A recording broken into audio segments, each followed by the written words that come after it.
Gabriel was born with the spirit of a revolutionary, on a plantation shackled with the chains of slavery. The Prosser plantation, a mere 6 miles from Richmond, Virginia, seemed an unlikely cradle for a man who would dream of freedom. But born there in 1776, an emblematic year of liberation, a slave named Gabriel dared to dream beyond the oppression that defined his existence. Mastering the crafts of blacksmithing, Gabriel was not just a skilled artisan. He commanded attention with his stature, towering over 6 feet tall, clad in fine garments when not laboring at the forge. Yet, his most distinguishing feature was his literacy. To be literate as a slave in Southern America was rare. Only about 5% possessed such ability.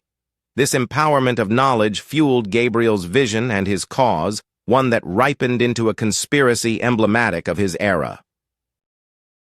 There was something in the air during Gabriel's lifetime, perhaps the intoxicating aroma of revolutionary fervor that had swept across France and Saint-Domingue. Such events seeded hope and bewilderment in Gabriel, who envisioned a world where the democratic ideals professed by Thomas Jefferson might also shield black slaves and their white working counterparts against the tyranny of their Federalist oppressors.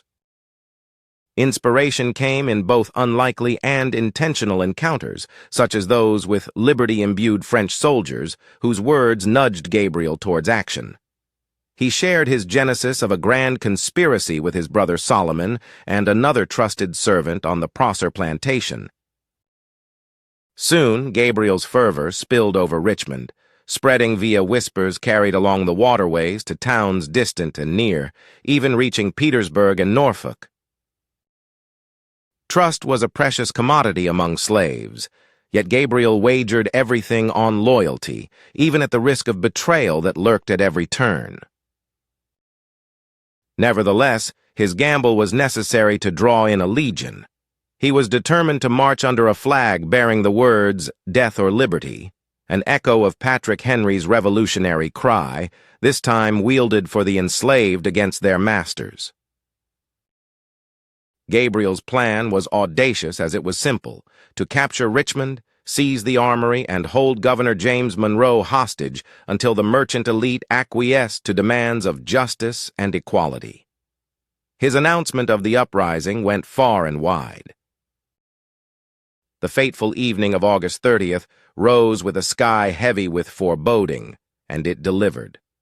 A violent thunderstorm, as ferocious as it was untimely, unleashed upon Virginia, battering pathways and rendering travel daunting. Yet Gabriel's resolve held firm. He believed that a mere fraction of the gathered masses might still seize the day.